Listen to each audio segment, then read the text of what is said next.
السلام علیکم ورحمۃ اللہ وبرکاتہ۔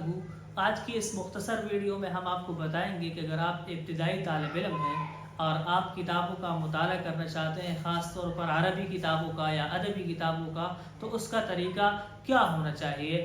مثلا میرے ہاتھ میں وحی القلم کی کتاب ہے، تو سب سے پہلے جب میں یہ عبارت پڑھوں گا تو پہلے عبارت پڑھوں گا۔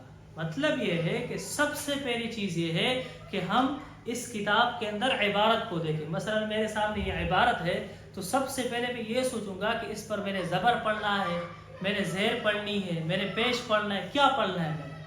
اب جب زبر زیر پیش میرے تمام ٹھیک ہو گئے، مجھے پتہ چل گیا کہ میں زبر کیوں پڑھ رہا ہوں، زیر کیوں پڑھ رہا ہوں، اب دوسرا مرحلہ یہ ہے کہ اس عبارت کے اندر آنے والے مشکل الفاظ کا معنی کیا ہے۔ اب اس عبارت میں جو بھی لفظ آپ کے لیے مثلا مشکل ہو سکتا ہے، تو اس لفظ کو آپ اٹھائیں۔ مثلا نسج کا معنی کیا ہے، تو آپ نون ضاد جیم اس کا مادہ ہے، آپ اس کو لغت کے اندر دیکھیں، وہاں سے نکالیں، آپ کو پتہ چل گیا پک جانا۔ اب آپ کو اس لفظ کا معنی معلوم ہو چکا ہے، تو اس کو اپنے عبارت میں لگا کر کے عبارت کو پڑھنے کی کوشش کریں۔ اس طرح جتنے بھی الفاظ آپ کے سامنے کتاب میں آئیں گے، تو ان الفاظ کو آپ قاموس میں دیکھیں، ان کا معنی نکالیں۔ ہاں، ایسا بھی نہیں ہے کہ آپ ہر لفظ کا معنی نکالنے لگ جائیں، ورنہ تو آپ کا سارا وقت اسی میں لگ جائے گا، بلکہ آپ ایک ایسی کتاب کا انتخاب کریں جس کا 80% آپ کو پہلے سے ہی سمجھ آتا ہو۔ 20% ایسا ہوگا جو آپ کو سمجھ نہیں آئے گا۔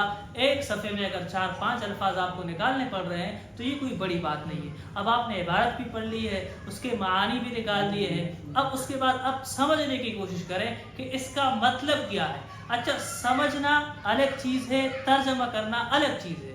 ترجمہ کرنا ایک مشکل فن ہے اور ایک مستقل فن ہے۔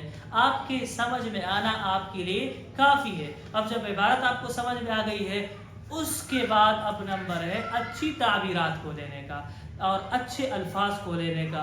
جو نئے جملے آپ کو مل رہے ہیں ان کو اپنے پاس کاپی میں نوٹ کریں، جو نئے الفاظ آپ کو مل رہے ہیں تو JB سائز کی کاپی آپ لے لیں اور نئے الفاظ کو اس کے اندر نوٹ کریں، محفوظ کریں اور لکھیں۔ مثلا مجھے عبارت پڑھتے ہوئے یہاں پر کوئی لفظ یہ پسند آ گیا ہے کہ خبت فی الصحافۃ وکنت رأسا فی الکلام۔ خبت فی الصحافۃ وکنت رأسا فی الکلام۔ اب میں نے خبت کا لفظ ہے، اس کا معنی دیکھا، مجھے پتہ چلا ہے تو خا سے ہے، پھر خا یا با یہ اس کے حروف اصلی ہے، وہاں پر دیکھا معنی آیا ناکام ہونا۔ خبت فی الصحافۃ، میں ناکام ہوا صحافت میں، وکنت رأسا فی الکلام، حالانکہ کلام میں تو میں سردار تھا۔ یہ لفظ کتنا اچھا ہے، مطلب یہ کہ بولنا تو مجھے بڑا اچھا آتا ہے، لکھنا تو مجھے بڑا اچھا آتا ہے، لیکن میں کامیاب صحافی نہیں بن سکا۔ یہ دنیا کی حالات کی وجہ سے کہ آج کل اس کو تو نہیں دیکھا جاتا کہ کس کو اچھا لکھنا آ رہا ہے، بس جو زیادہ چاپلوسی کر رہے وہ بڑا اچھا صحافی بن سکتا ہے۔ تو کہہ رہے خبت فی الصحافۃ وکنت رأسا فی الکلام۔ اب یہ جملہ آپ نے ذہن میں رکھا، یہ الفاظ آپ کو نئے مل گئے۔ اس طریقے پر جب آپ ادبی کتابوں کا مطالعہ کریں گے، آپ کے پاس نئے نئے الفاظ، نئے نئے جملے جمع ہوں گے، اور بہت ہی کم وقت میں جب آپ کے پاس اتنا بڑا ذخیرہ آ جائے گا، اس کو پھر آپ اپنے بولنے میں بھی استعمال کریں، لکھنے میں بھی استعمال کریں۔ امید ہے کہ آپ یہ طریقہ سمجھ گئے ہوں گے۔ السلام علیکم ورحمۃ اللہ وبرکاتہ۔